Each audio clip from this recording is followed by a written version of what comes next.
in the community to make the community safe. So we're going to take the spotlight off law enforcement for a minute. We're going to take the spotlight off of the solicitor's office for a minute. And I'm asking each one of you guys, what do you think you can do personally to stop crime in your community, or at least reduce it? Is there something that, and you have to raise your hand so I can see you. I know you got, okay, I'm gonna come down there to you.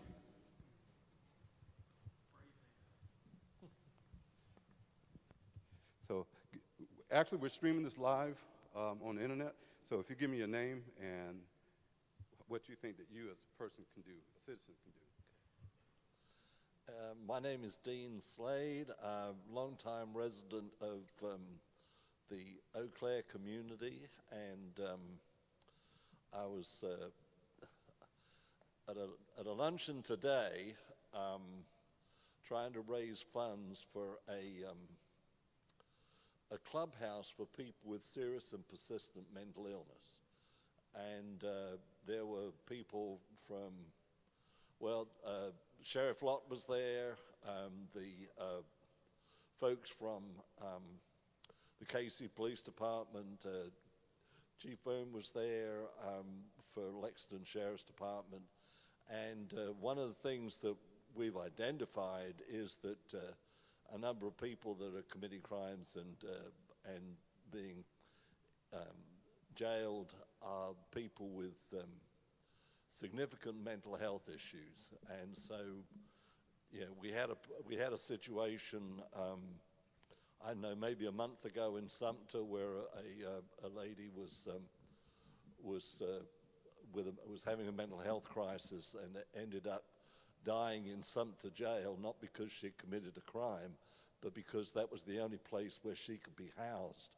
And so we have some significant issues in the community because we don't have the right resources. Is that we have and the other area where I work personally is in the area of trauma and adverse childhood experiences. Is that I was meeting with some other police officers recently, and they were talking about how they were arresting 9 to 11-year-olds for breaking into cars and for doing other things in the community.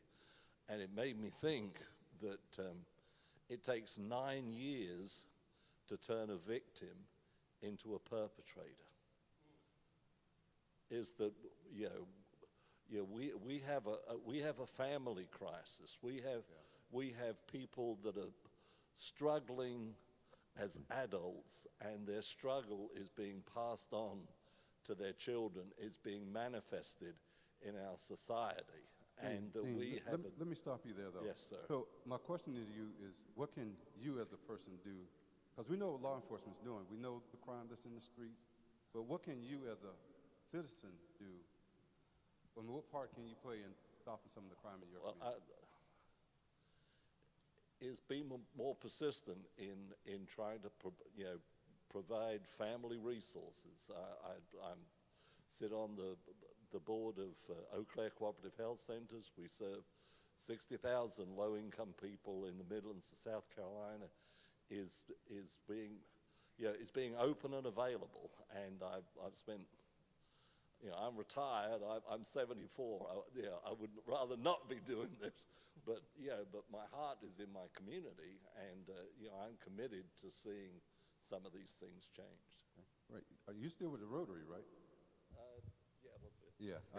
I need to come back home to that. So,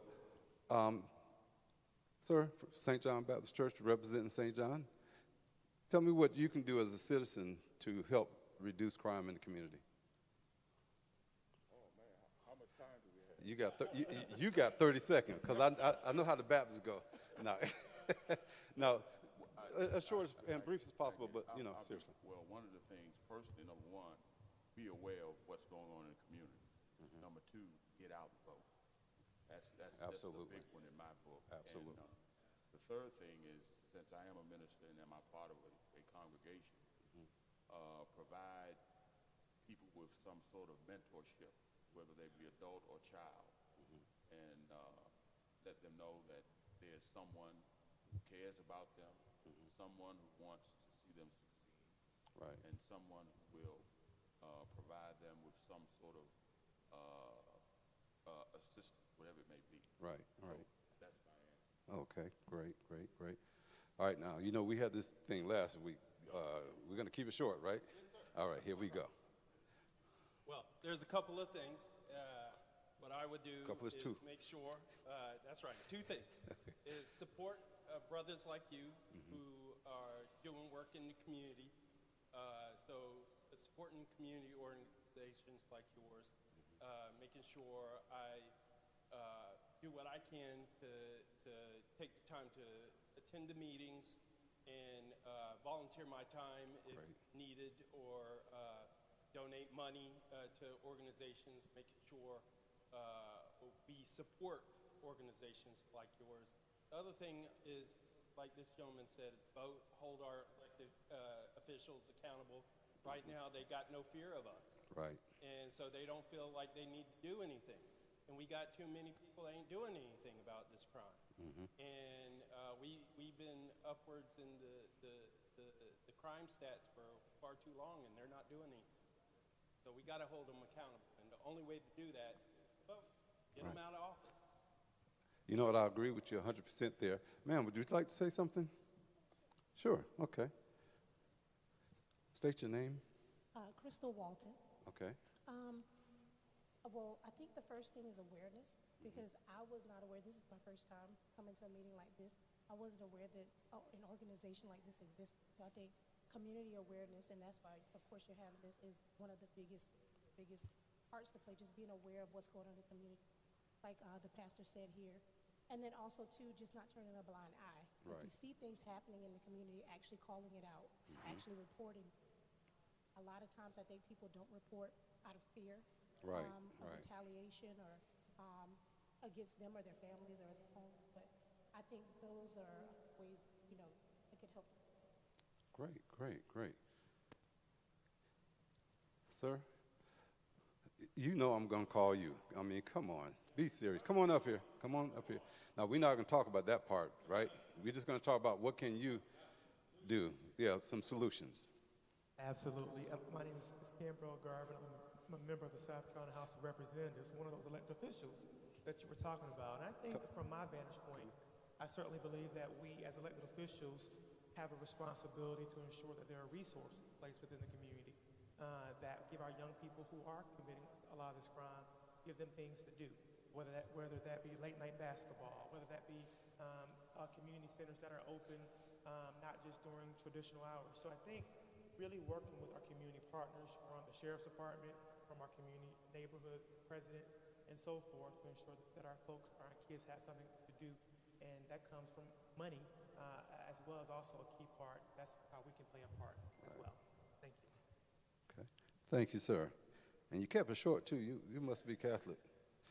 Anyway, so what I wanted to say real quick, and then I'm going to have these guys up top here speak for a moment. But there are a couple of things. You're right. Having, getting involved in the community. That's the most major thing that we can do, is get involved. Get to know your neighbors. And there are little things that we can do as community members. Something small is just keeping your yard clean, keeping your surroundings clean. Getting to know who your neighbors are. If you see a youth out there walking up the street, don't be afraid to talk to them. Because many times it'll shock you that when you talk to these youth, they'll talk back. At first they're going to be offensive because they don't know what you want. And they think you're going to try and be nasty to them or rude to them or something like that. But talk to them, because these kids need direction, and they will listen. But they got to see that you're serious first before they listen to what you're saying. Most of the crime that's going on is between, and correct me if I'm wrong, it's a crime going on between like 14 and 25 in that area. So these are basically kids. They've not formed any kind of opinion yet. They have not formed any kind of what's right or wrong in the most part, They know what they want. They know they're going to go get it, and they don't care what it takes to get it. That's one part they formed in their minds. Another thing that we have to keep in mind is that this community, or the way that people are today, we have grandmothers that are 35 years old. They're no longer bit mama somewhere. There's no longer a grandmother that's 65 having the knowledge to tell the mother that's 35 to tell the kid that's 9 or 10 or 11, 12, or the, grandkid, how to do things, when and what to do. We don't have that anymore. That's gone. Those days are gone. So now we have to readjust. What's going to happen now is, just like the gentleman said, when we demand, we are the people of the community. The people here are the people of the community. We demand what goes on in that community. Not only from the criminals, because we can tell them, okay, that's enough, stop. And then we can fight back by contacting law enforcement when you see them coming in the community, because most of the time they don't belong there. Now, the next few things I'm going to say is very controversial, so listen, hear me out. If Pookie is down the street shooting up the gangs on the corner, and Little Debbie is out there robbing people, and Billy's out there stabbing people, and let's get personal. Your son or daughter, if they're out there doing this kind of stuff, you're the only way that they're going to stop. Either that, or they're going to go to jail, or they're going to get killed. That's the only way. There's the only three ways you're going to stop them. So my question to you, and now that we're streaming, my question to the audience is, do you discipline your child, or do you allow law enforcement to discipline your child, or even criminal justice system to discipline your child? Because I guarantee you one thing, you can beat them, or if they get beat by the police, there's not going to be any mercy. When the police jumps on you, they're going to beat you with everything they got, because they're going to beat you down into submission. If you go to jail, then you're going to have to fight, not you, but your child goes to jail, then they're going to have to fight for everything they got to stay alive, to survive in jail. So which one's worse? You disciplining your child, staying on top of them, or letting somebody else do it? I say this all the time, and I'll say it for the streaming audience, that Superman's not coming, Batman's busy, and Black Panther is in Wakanda. He ain't coming either. So we got to save ourselves from the issues that are going on in our communities. We got to stop looking toward law enforcement to fight our battles. We have to stop looking for politicians to fight our battles. We use them as a tool, okay? So law enforcement is a tool for us. If we can't adjust our child, or adjust little Pookie down the street, law enforcement can do that. That's their job. If the politicians aren't doing what we ask them to do for our community, like raise money to do midnight basketball, to any kind of sports or anything that can give the child something to do other than sit around or mess around in the streets, if they're not going to raise the money to do that, and they don't have to raise, the money's already there. If they don't provide the money for our kids to do what they need to do to stay out of trouble, then maybe we voted the wrong person in. And I'm going to tell you like this, when a person comes to you and asks you for your vote, if that's the first time you've seen them, look for somebody else. Because if they haven't done anything in your community prior to asking you for your vote, they're not going to do anything in the community when they get your vote. I've seen that too many times here in Richland County and across the state. We have to stop this. We have to really understand what's going on around us.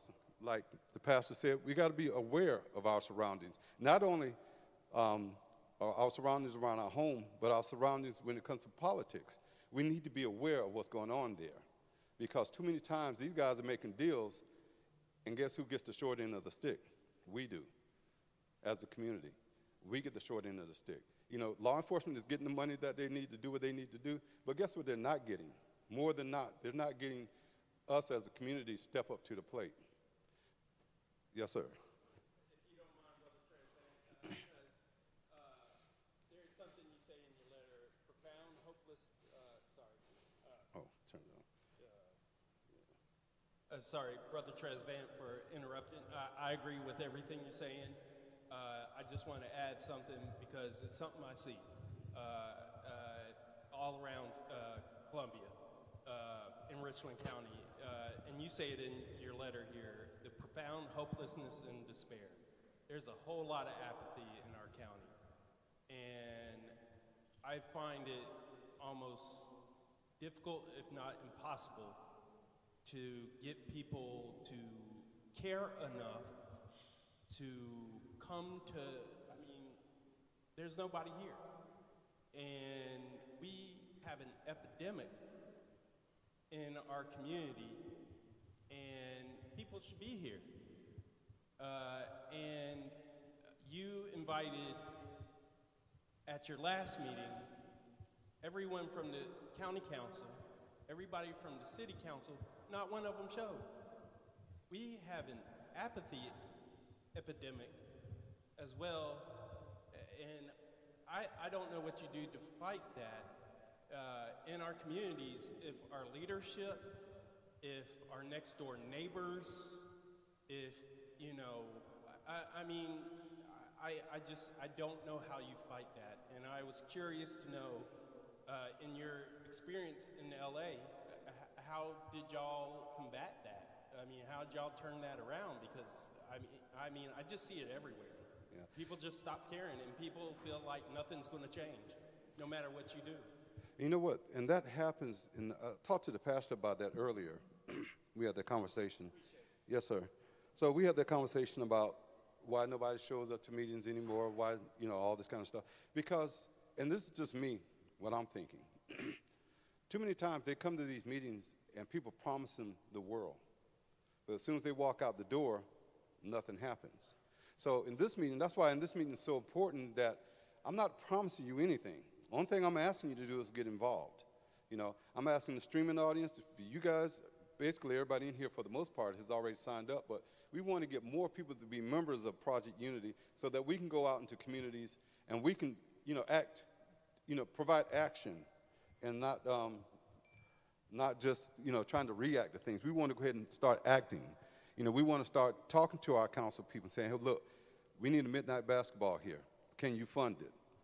Give them an opportunity. Tell them what you want first, and then give them an opportunity.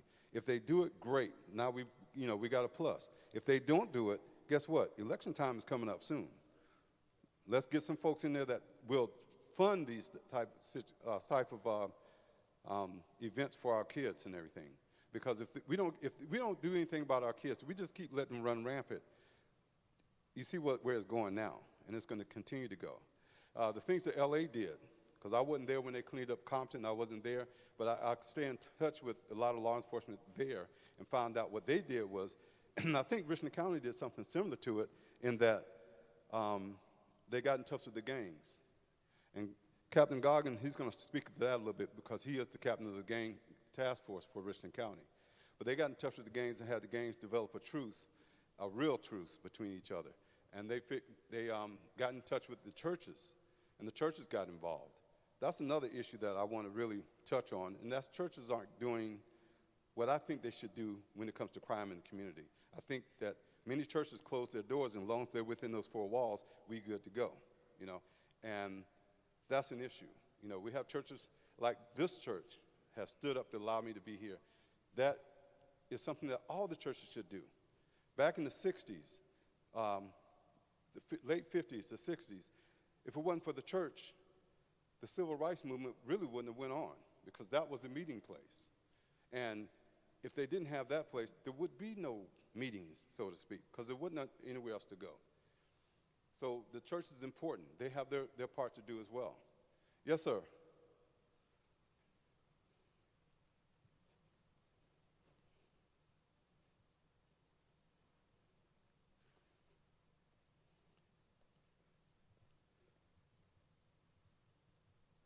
How you doing? My name is Brian.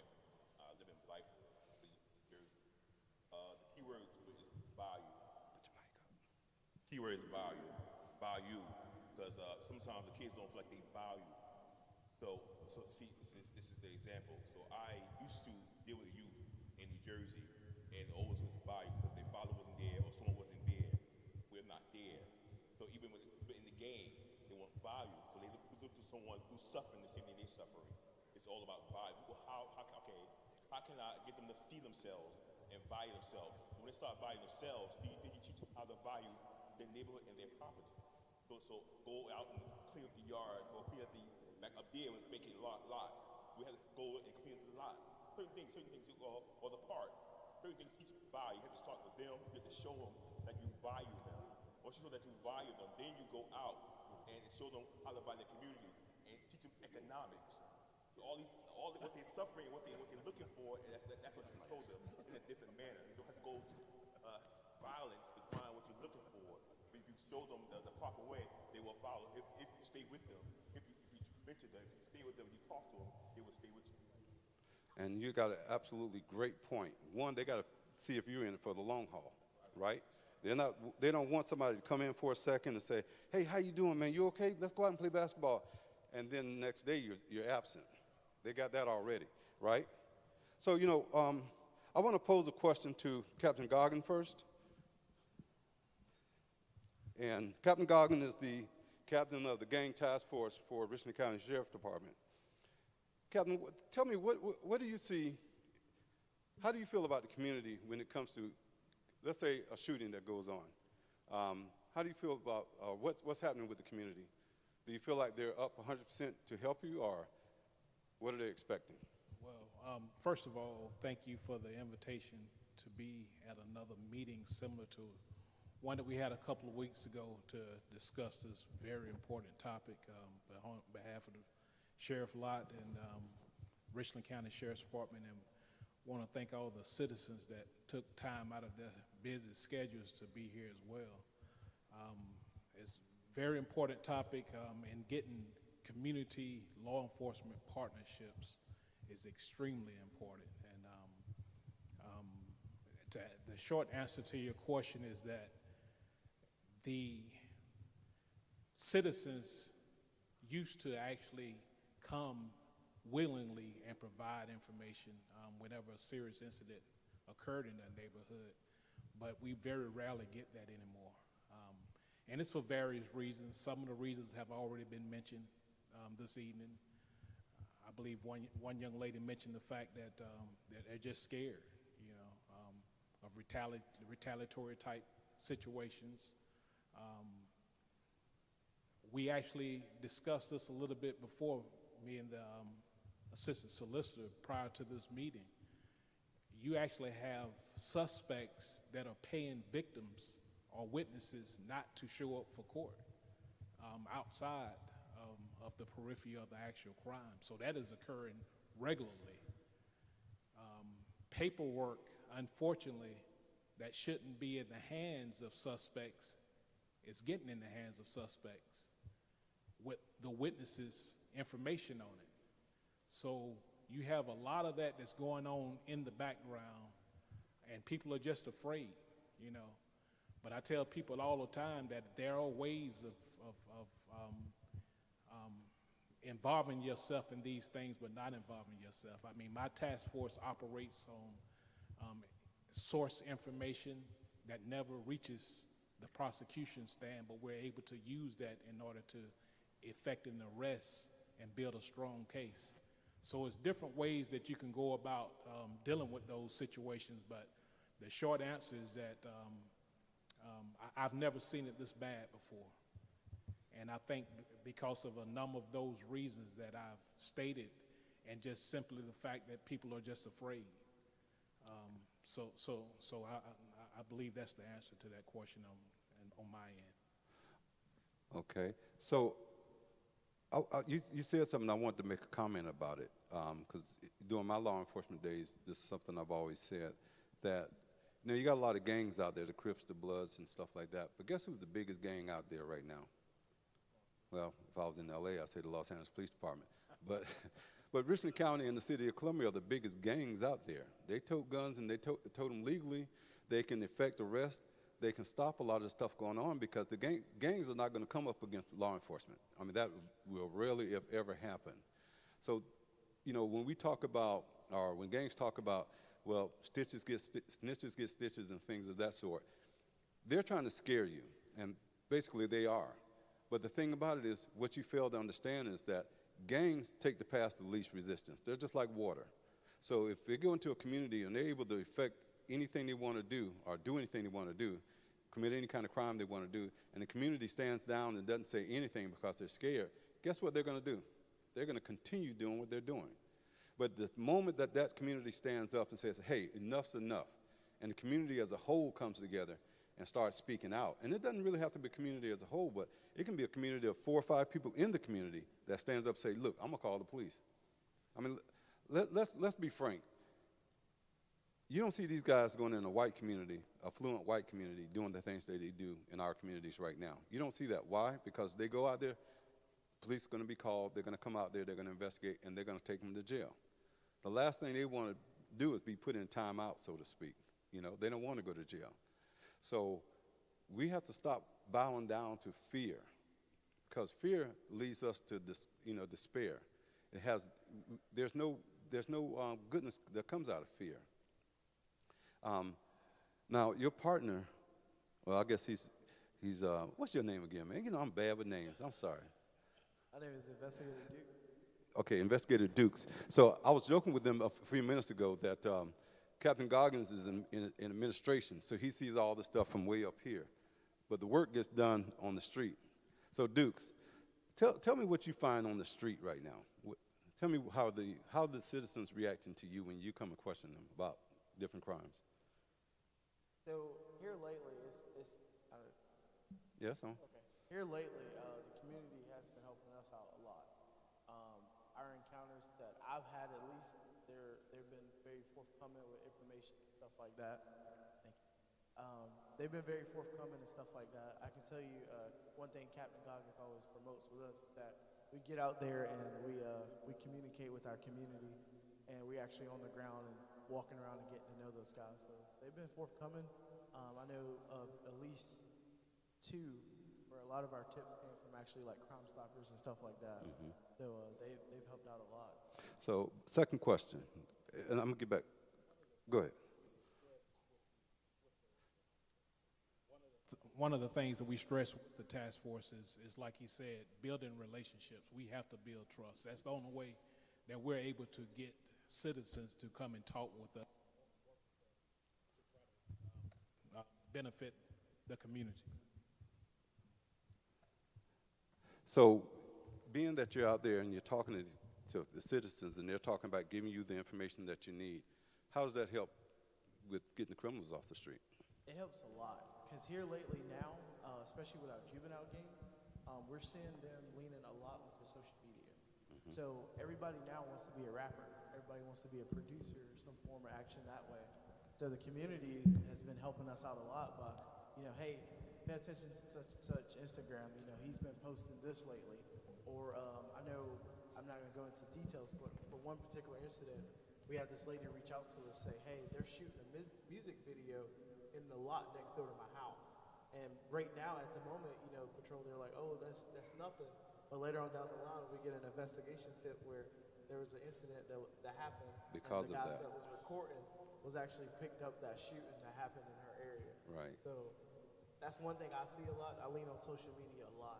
And like I said, a lot of guys are wanting to be rappers and stuff like that now. I'll tell you a secret, though. Back in the day, everybody was going to be a basketball player, a football player. They didn't have a plan B, and I guess now it's a rapper, right? Yeah. So now coming to the solicitor's office, y'all did it again. Mr. Walton, I got him now. So Mr. Walton, here at the solicitor's office, one of the things that used to come up, not used to, still comes up with the sheriff, is that, and also with the City of Columbia Police Department, and also Lexington County, I found out lately here, is that people keep getting out on bond after they've committed a previous violent crime, and they keep getting out. What can we do as citizens to make sure that that doesn't happen anymore, or can we do anything? So I think it's important that people understand how this actually works. A lot of times, someone like that instance you just stated, if someone commits a violent crime, they're out on bond, they commit another violent crime, and then you see them out again, you assume that we're letting them out. A lot of times the narrative response is, oh, the solicitor's office let them out. That's not the case whatsoever.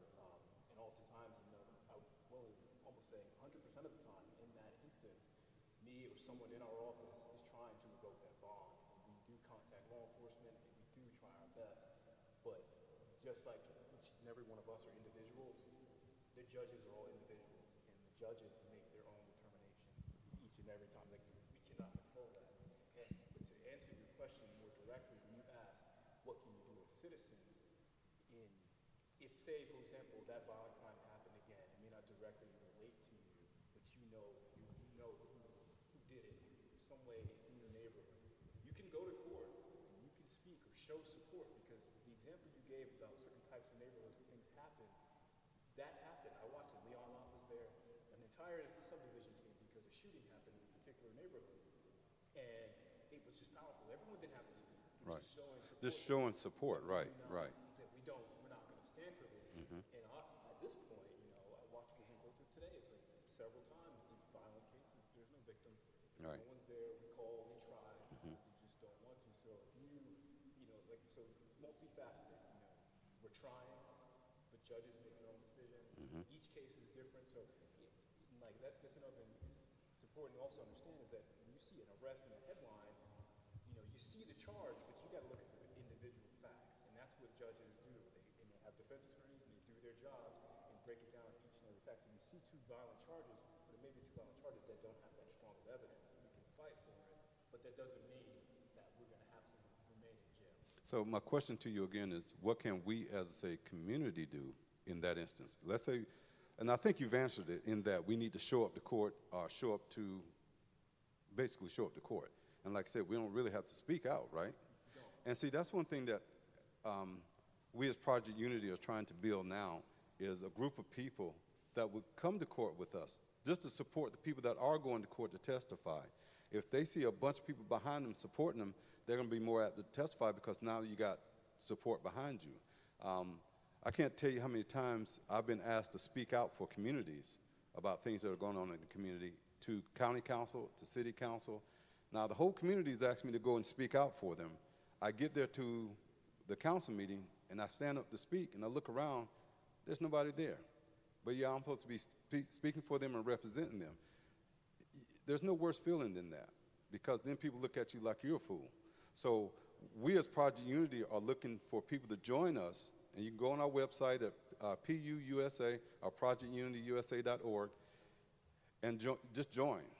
Because what's going to happen is the more people that we can get to come on board, there's always something that you can do. You can make phone calls. You can come to meetings with us. You can show up to meetings like this. You can actually call people and have them come and show up to meetings like this.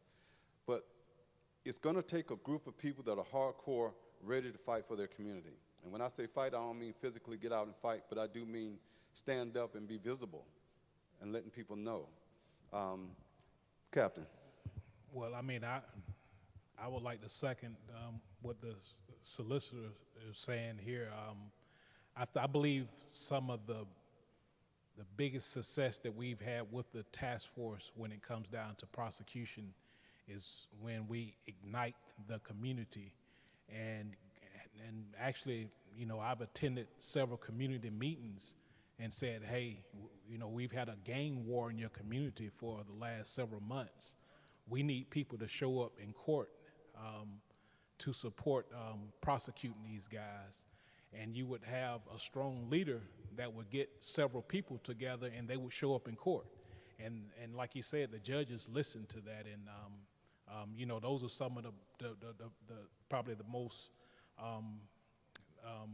success that I've seen once you have the communities behind you, because the judges cannot turn a blind eye to that. Right. And also, I would like to point out the fact that, unfortunately, I believe South Carolina may be one of 2 or 3 states in the country that allows defense attorneys to select judges to put them on the bench. And I believe that is being looked into as we speak. But, to me, that's a conflict of interest. If you're a defense attorney, but you're putting a judge on the bench. And, so I think those are issues that we need to get worked out within our system to try to make some positive changes moving forward and just have people to be able to trust the system. All right. There's something else that came to mind when you're saying that, and Byron's talked about it at our last meeting, and I want you to kind of like say it again for the people that did not hear it. These gun crimes, why is it that a person can have first offense all the time when they're, carrying weapons? So, enlighten us on that just a little bit. Sure. So what you're referring to is the unlawful carry statute, written that it carries up to 1 year in prison. And, if it were a drug charge, for example, so possession of methamphetamine, first offense, that carries not more than 3 years in prison. But if you do it 5 years in prison. If you do it for a third time, that carries not more than 10 years in prison. The first one is a misdemeanor, the second one's a felony, and the third one's a felony. With unlawful carry, that's when someone who carries a pistol without a concealed weapons permit carries 1 year in prison. That person can get convicted of that and do it again, and it still carries 1 year in prison, and again, and again, and again. And it's frustrating because you see the epidemic in Richland County is gun crimes. So there have been things that we have done internally to try to combat that, and we just hold ourselves accountable. If we see someone, we're not trying to just ruin people's lives. Everyone makes mistakes. We understand. We try to work with you. But if you do it again, then it's an internal policy. We try to, okay, next time the recommendation is a little bit more harsh. But there's only so far that we can go because the maximum penalty that we can even give, or request from a judge to give, is 1 year in prison. In order to change that, we need the legislature to do that. We need you voting for people that care enough about us as a people to engage, I guess, the courts and let them know, even the judges, because the judges are also appointed by other judges as well, right? Or the legislator or senators. Where'd the senator go to? He bugged out. Okay, that's okay. I'll get him later. But so if we vote as a people, if we vote on people that care about our community, then that'll be another way of getting things done too, right? I mean, because basically, like you said, I think the gun lobby has a lot to do with, this 1 year sentence and everything. So, and they're really strong, but I think that if the community would, again, stand up and say, hey, enough's enough. This guy's been out there shooting people. Every time, he's got a gun, and all he gets is a year. And honestly, even if, South Carolina doesn't have a possession of a firearm by a felon charge. A lot of other states have it. The federal government has it. We do not have it. What we have is possession of a firearm by someone convicted of a violent crime, and we also have possession of a firearm by someone convicted of a crime of violence. Both of those charges only carry 5 years. So you could have someone with the most egregious violent history, assaults, manslaughters, robberies, and they're caught with a gun. For state law, all we can get would be the maximum for 5 years. At that point, we tap into the federal government, hopefully, because their penalties for gun possession for someone in that situation are much more severe. But as far as the state is concerned, the most we'd be able to get is 5 years. Yeah. So I guess this whole meeting, to sum it up, we have about 15 minutes, but I want to sum it up right now, and that is that we, the people, have to come together, stand together, and we have to fight back by voting, by getting involved in our community, by cleaning up our community, even if that means just cleaning up your yard, by talking to the people in the community, getting to know who they are, You don't have to know all the intricate details of who they are, but just knowing their name is good enough. Speaking to them in the morning, speaking to our kids. That's a big thing. If you just speak to our kids and talk to our kids, I mean, not every kid wants to be a rapper, but the loud ones that we hear say they want to be a rapper, right? And we all know that there has to be a plan B in life. And a lot of these kids don't know anything else. The father's not in the life. And let me get something really, really, really definitely straight, because I hear this a lot. When I talk to young men about why they're doing what they're doing in the community, and I do often, one of the first things I used to hear, and I shut it down real quick, one of the first things I used to hear is that, well, my dad's not in my life, so I don't know what it means to be a man. By nature, you are a man already when you're born. How you act, do you act like a man, or do you act like some little hoodlum in the street? My father wasn't in my life. I don't think I turned out that bad. I got my butt beat every now and then. My mom was very, very good with a switch. Y'all wouldn't know nothing about that, though, would you? Right now they call it child abuse. But the thing about it is, that's an excuse. Let's stop leaning on excuses. Let's stop looking for excuses why our community is the way it is. Let's stop looking for our excuses as why our child are the way they are. Let's stop looking for these excuses and start looking for solutions.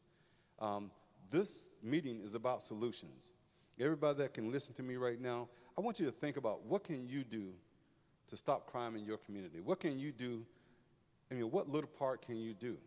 Because everybody has a part. Every person has a part to play in what's going on in the community, whether it's your community, my community, or any community throughout the state. If you drive through it, guess what? You're part of that community for that time being. And this thing about not wanting to testify, I posed the question, if your sister, brother, mother, father, cousin got shot down right in front of your face, if we go by the way that you're saying that, stitches get snitches, so I'm not going to testify, I'm not going to get involved, how do you think other people are going to feel about your parent or whatever getting shot down? Aren't you going to want them to testify? Aren't you going to want them to come forth and tell what happened? Well, it works all the way, it's the same thing all the way around. They need to hear from you when something happens. And I'm not talking just about the people in this room, but also people that are on the internet right now. This nonsense has to stop. I pray every day for God to give me an answer to give to people of how and what we can do about stopping some of the crime.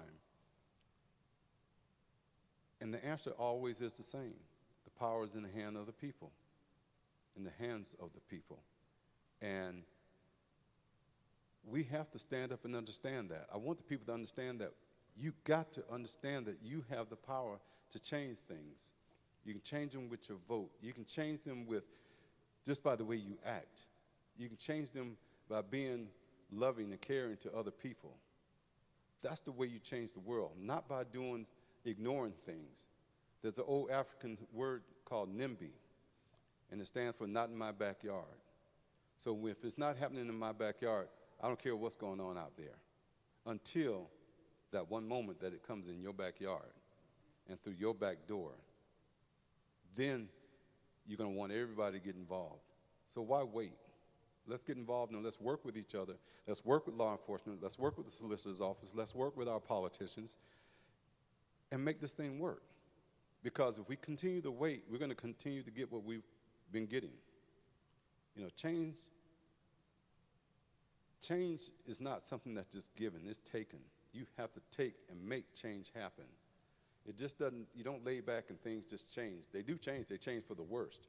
And that's what they're doing right now, they're changing for the worst. Every day you're seeing a shooting somewhere in this county. Every day you're seeing a car chase somewhere in this county. Every day you're seeing somebody, getting robbed in this county. And I'm saying all this because I feel that the community is just as tired as I am. So I'm asking you as a community to go to projectunityusa.org, join what we're trying to do, and let's come together with a large group of people that we can attend these different county meetings, attend these different city meetings, attend these court hearings, and we can make something happen. We can keep people in jail. We can keep people that, from coming out and hurting any more people that's outside. I don't condone people going to jail, but that doesn't correct anything. All that does is teach them how to be a better criminal, if you ask me. But people that are not going to correct themselves or not going to be corrected, then they need to go to jail. People that are just made a mistake, no, I think they need another chance to make things right. And I think the solicitor office does a great job of that. There's one gentleman I talked to, and he spoke about the sheriff. Real briefly, he told me that he had talked to his son one day, and he told his son, when you're walking home and somebody offers to pick you up, don't get in the car with them, because you don't know where they've been and what they're about to do or what they've done. Don't get in the car with them. Do not get in the car with them. Kept telling the son that. One day he gets a call from the sheriff's department. We got your son. The way his son told him was that he got in the car with his cousin. His cousin was supposed to drop him off. His cousin was actually riding. He got in the car with the cousin, which was riding, and there was a driver that decided he wanted to take a detour and make a quick stop. He made a quick stop at a drug house. They parked next to a van. The driver went into the drug house, stayed about 15 minutes. Next thing you know, people jumped out the van, had his son and the other cousin on the ground. His son said right at that moment, "Dad, I heard your voice loudly and clearly say, don't get in the car with anybody. I heard it. I heard you say that." That was one part of the story. The other part of the story was Sheriff Lott came out to that scene, and he talked to this guy's son. The boy is 12 years old, and he said, well, okay, I know you can't be a part of this. And he let the little guy go. And that's what I call mercy when it comes to law enforcement. That's what's called mercy. Because he could have locked that little boy up and then ruined his whole life for a drug charge. A young black man with a drug charge, what do you think that's going to look like when he tries to get a job? But Sheriff Lott was compassionate enough not to lock him up. And when this guy told me the story, I've always known Sheriff Lott, because I worked narcotics when I was in Los Angeles, so when I got here, of course, he was working narcotics here. So we got along great. So I knew the kind of man he was. I tell that story because too many times we want to make everybody the villain, including law enforcement, because they're doing their job, including the solicitor's office. If your son's being convicted by a solicitor, then all of a sudden they're a bad guy. But what are you when you're not training your own children? What are you when you're not talking to your own niece, nephews, or cousins? You know, these guys are sitting up here not because they have to. They sit up there because I've asked them to be here. And they care about the community enough to sit up here and talk and answer your questions. So my question to the community is, do you care enough about yourself to stand up for what's going on in your community? Or do you just want to sit back and complain? You know, complaining time is over. It's time for action now. It's time for action when it comes to our vote. If you're not registered to vote, you need to be registered to vote. If you're not voting, you need to be voting. If you're not trying to figure out what are the correct issues out there that are affecting your community, you need to find out. You know, you can call my office, you can call Project Unity, and somebody there can tell you. But you need to find out. You need to put forth the effort to find out. We have about 5 minutes to go. Captain, I want you to give us a little words of wisdom as far as what the community can do. Well, I think most of it has really been mentioned here. I mean, we really need to get back to the basics. As stated, communication, hard, tough, but respectful communication, collaboration amongst the communities, reigniting the community watch, something as simple as that, neighborhood watch and reporting crime, what we've talked about. Education and awareness is huge, and every agency here that's represented has some form of educational awareness workshops that we would love to provide to your communities, to your churches, businesses, and we have to include the youth. I mean, you know, it's cliche, but they are our future, and they need a seat at the table. We got to provide mentorship programs for them, recreational, employment opportunities, you know, educate them and get them involved in safer community initiatives. And just advocate for common sense policies. We've talked about that. I think we've beat that to death in here this evening, but the bottom line is you need to know who is representing you. And if they're not putting your safety and the safety of your community at the forefront, around voting time, you need to refresh the community's memory on that. Right. And get them out of office. Mm-hmm. You know, bottom line, we got too many young people dying. Yes, and we can no longer afford to just sit back and believe that law enforcement is going to change this alone. We need your help. Truth be told, nationwide, most agencies are struggling with maintaining manpower. Agencies are stretched. Officers are really just taking report to the next report, which leaves very little time for preventative policing. So we got to have the churches on board, the businesses on board, and we need you in the fight. And finally, as I think was mentioned, we really need parents to be parents. If everything that little Johnny does, you say is cute now, you know, and you're not correcting little Johnny's misbehaviors now, it's very likely it's going to be too late later. Little Johnny wants that and needs that discipline and structure. And actually, that's one of the main reasons that a lot of these kids join these gangs, because it provides that.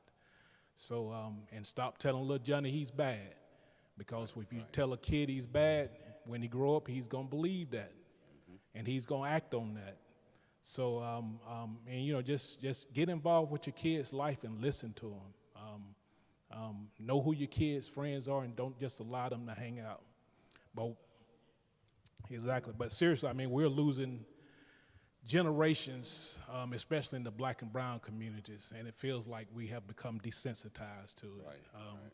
Kids are shooting kids daily without hesitation, and this is a learned behavior, just like Investigator Duke said with the drug dealers, the gangbangers, and the gangster rappers. Our kids are becoming products of their environment or just what they're emulating.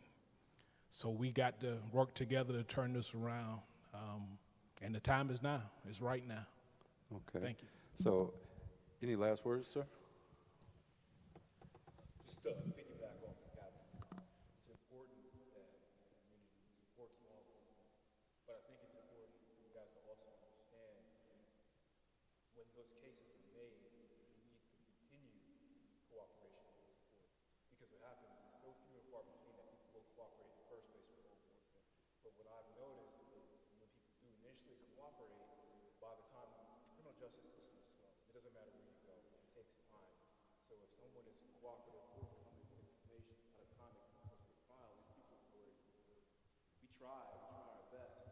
So if you personally, or if it's a situation in your community, or if you're involved in it, encourage people to follow through, stick through, because if you just make an arrest, that's just putting a Band-Aid on it, you know, because if we know if the wound's just going to be opened back up a year or two later, the person who got arrested just gets away with it because you got him, helped get him arrested in the first place, or nowhere to be found.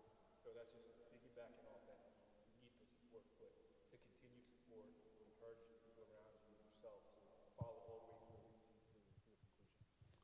Okay, it's 3 minutes to 8, so I want to do something real quick. One, every young person, now if you know a young person, have them come by Project Unity and give us their phone number, address, not address, but the phone number, email address, and their name. We want to invite them out to another meeting where we can have them tell us what they think and what they're feeling. And we want to listen to what they have to say, because too many times we talk at them and not to them. So I want to offer them to go to our website, sign up, be a part of what we're doing, and come to our next meeting. I'd like to have all these seats filled with young people talking about what it's going to take to make things right and better in their community. I want to take a moment to thank Rain's Classy Crafts, my wife Rain back there. She's been a staunch soldier for me, helping me out with different things. My daughter Veronica out there helping me. And I definitely want to thank Journey Church for helping us put this on and actually producing all of this. This was way more intense than I thought it was going to be, but I do want to tell them and the pastor that I really appreciate, you guys standing up, being a pillar of the community and hosting this meeting. I'm going to ask that we come back here next month. We're going to try and schedule a meeting next month and try and get as many youth here as possible so that we can allow the youth to have their word and their say. I'm going to ask you guys that are in the audience, in the streaming audience and also in this audience, to, when you see things come up on Project Unity Facebook page, get involved in it. Get involved in it, because since 2006, we've been doing nothing but trying to work to better the community all over the state. Now we're going to concentrate in Richland County for the next, I think it's 7 to 8 meetings, and try to make a real change. Stop talking and start acting. That's what we're going to be doing. I want to thank all of you guys for being a part of this meeting.